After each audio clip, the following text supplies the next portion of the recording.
Welcome into another edition of Conversations with Paul Brown. We are at Anderson University, and our program today is going to be dedicated to senior Follies. They've been around for a long time, and they're getting ready to provide the Anderson community with another quality production, and we're going to hear all about it. Joe, give me your history. I was born in Greenville, South Carolina, grew up near Furman University, went to Berea High School. Went to Furman University, studied music theory and composition. Then after that, I started a music business where we booked bands and played jobs all over the Southeast. Then after that, after around 9 years of that, I went full-time at Brookwood Church, which was a startup church back in the day in Greenville. I was there for 11 years.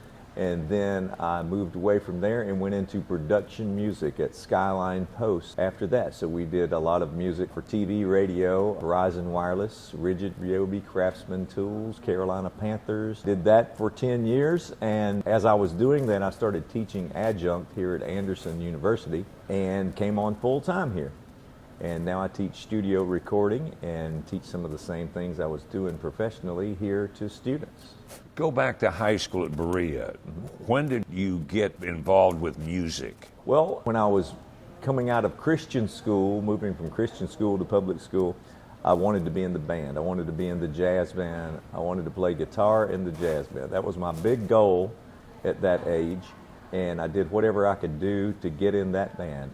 I didn't realize how good the band was. Really? But our jazz band and our marching band was one of the best in the state, and it was just the band in my area, so I just thought it was like everybody else, but it really wasn't. We were in the top 3 of the state competitions every year I was there, and the jazz band was off the chain. I mean, they were just excellent. They toured, we went to Florida, we played all around, and I didn't realize how good the band was, so I was just excited to be in it. It was a real privilege. Then what'd you do at Furman? So at Furman, I studied music composition and Which is theory. what? Learning how to write music, compose music. I really wanted to be a film music post-production player or writer. That didn't happen for a while till I got to Skyline, but that's what I studied to do.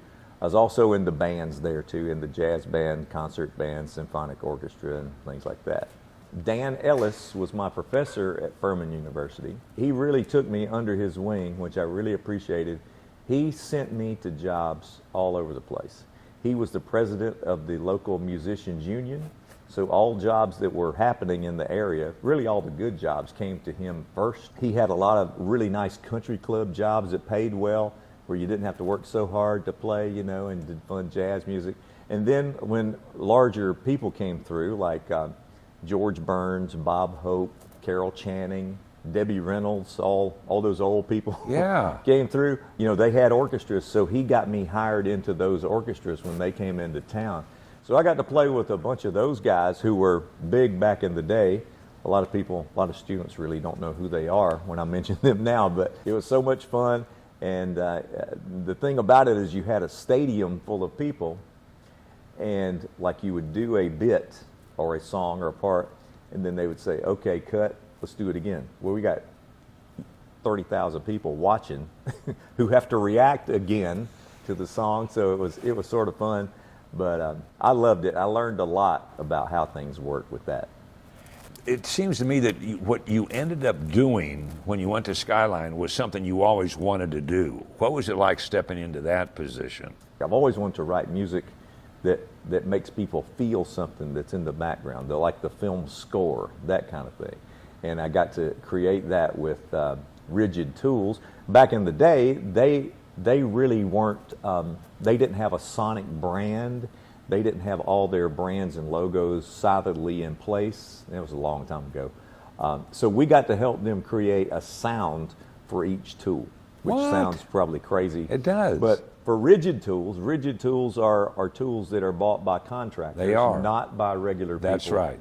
So that sonic brand is very hard. It's a heavy metal kind of sound. It's people that want to get work done, and it's a hard in your face kind of sound. And then rigid Ryobi tools are different because that's bought by your regular guy.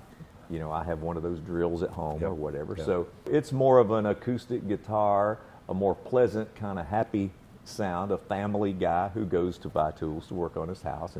So it's marketed to the people it needs to be marketed to. And that was all done right here in Anderson County and in Greenville. So we got to do all those tools and do national spots. Some of the commercials we made were translated into 3 languages. And they played all over the world.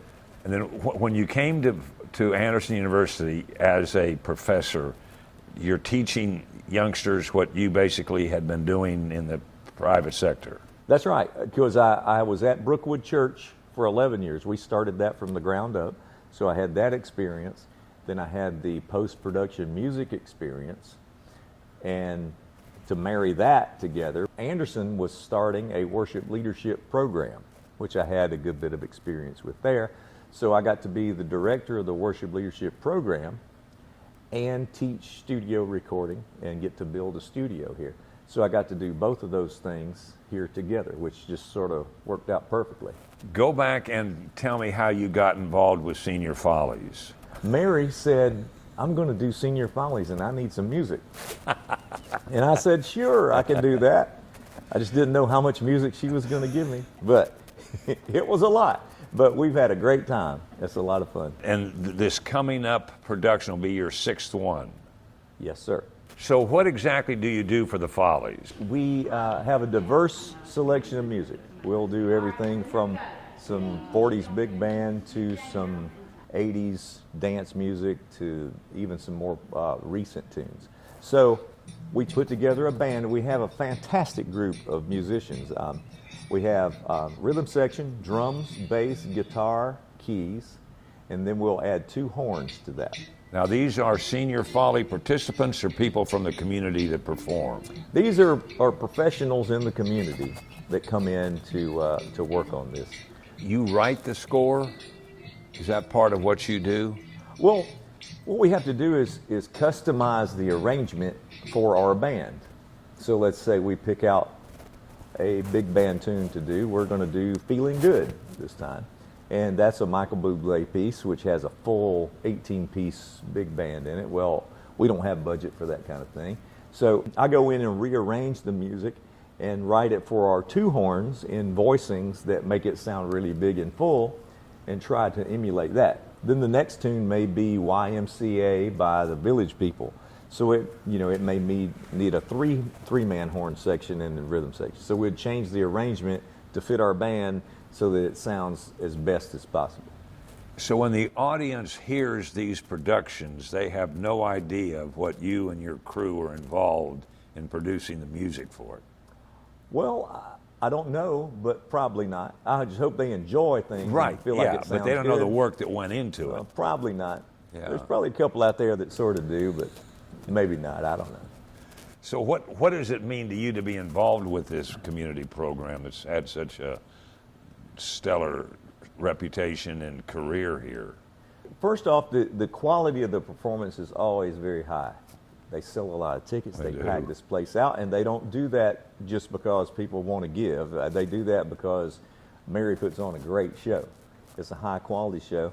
Then secondly, it's a great ministry because we're giving seniors some things to do that aren't just things to do. This is going to be a professional performance you can be proud of, you can bring all of your friends to, and it's something worthwhile to spend your time on that means something to the community.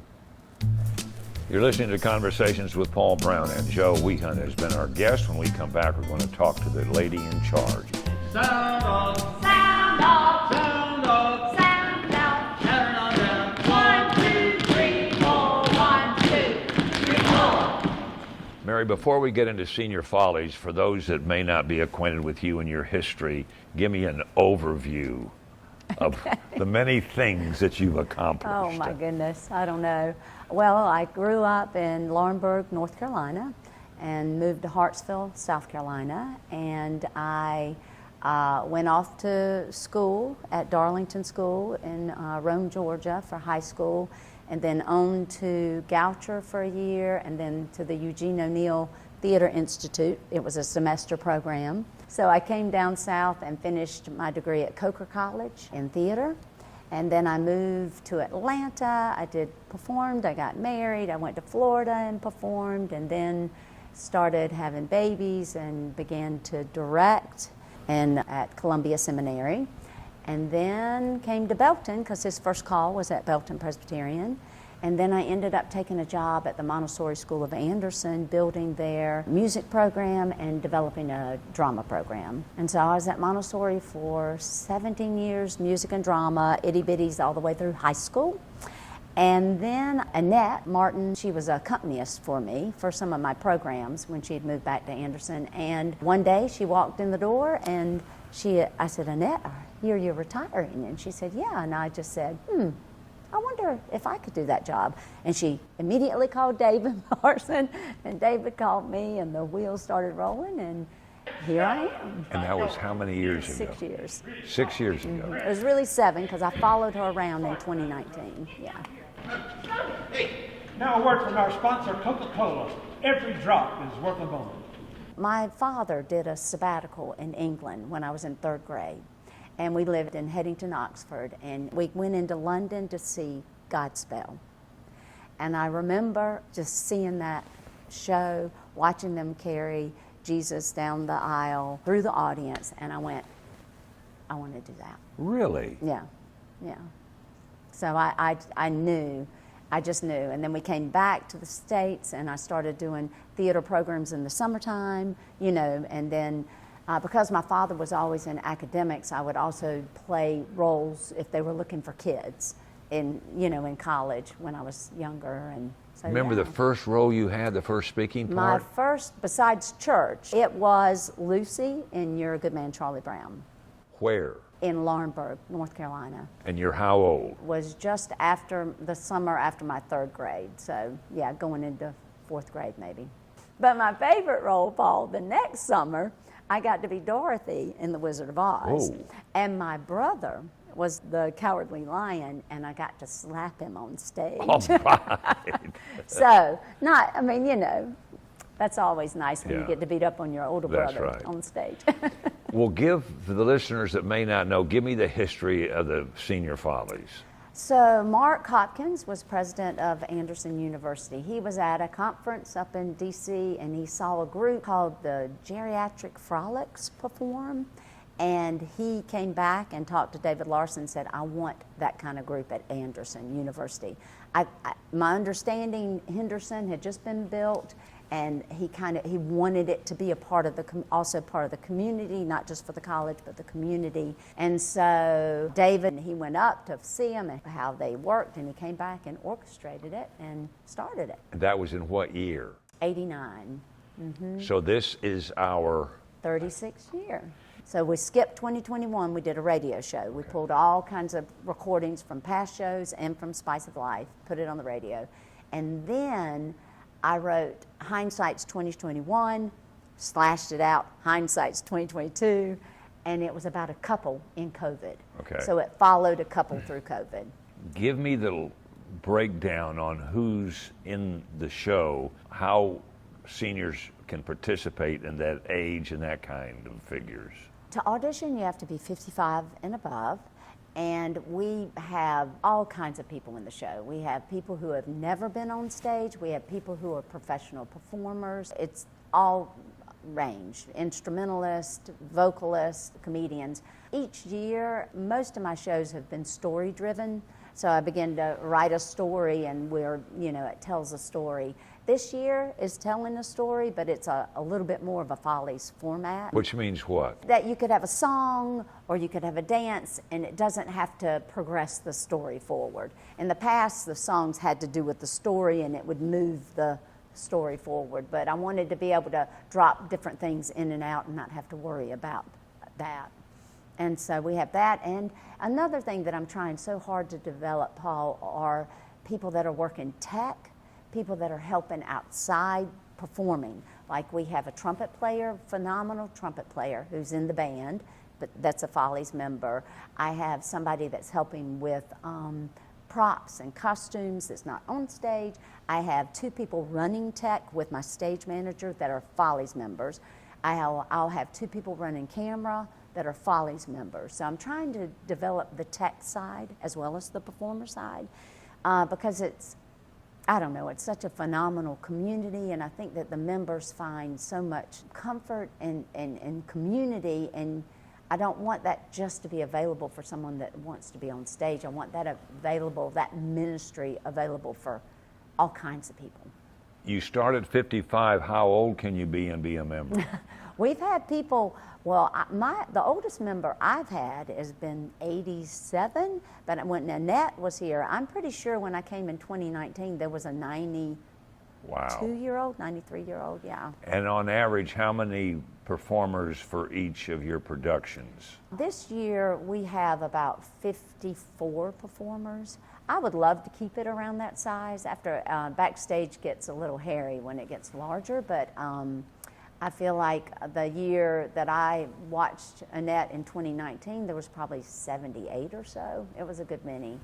So that would mean over 36 years, how many seniors in Yeah. Anderson County have come across this stage? I would say 2,500 or so. It's a lot. That's amazing. It's a lot, yeah. And when do they start practicing? We practice in the fall. We begin to learn music, maybe once a week, and then also some dances.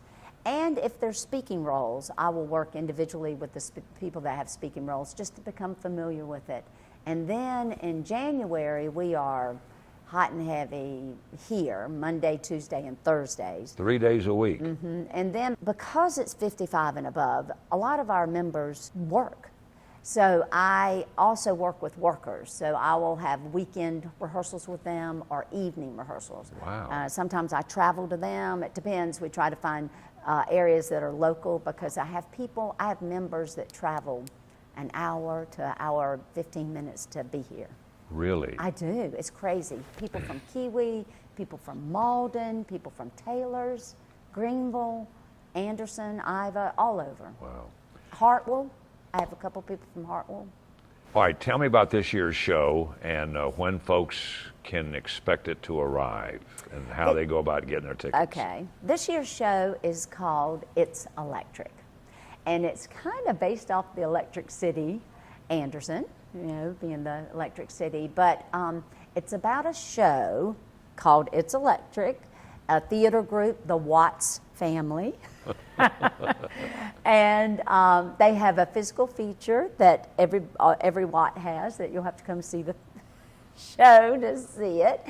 And there's a new mayor in town, and he's wanting to sell the building that they rent for their show. They do a Follies show every quarter in the town, and so the mayor's wanting to sell the building. So they are holding a telethon to raise money. So you begin to find out why the mayor's wanting to shut them down. They're bringing back all acts from the past, and so it's kind of that we have a call center, so we'll have the whole telethon going, and it's a lot of fun. It's a lot of fun. For tickets, you can go online to andersonseniorfollies.org, or you can call the box office, 864-231-2080.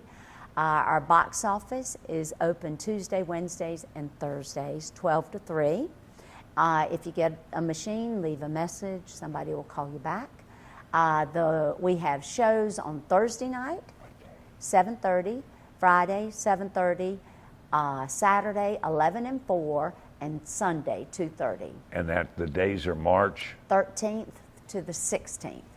And the Saturday shows, those are pretty full, so that I would try to get Thursday and Friday. Those we always have a hard time filling those up. So that would be great to shoot for Thursday and Fridays. Well, thank you.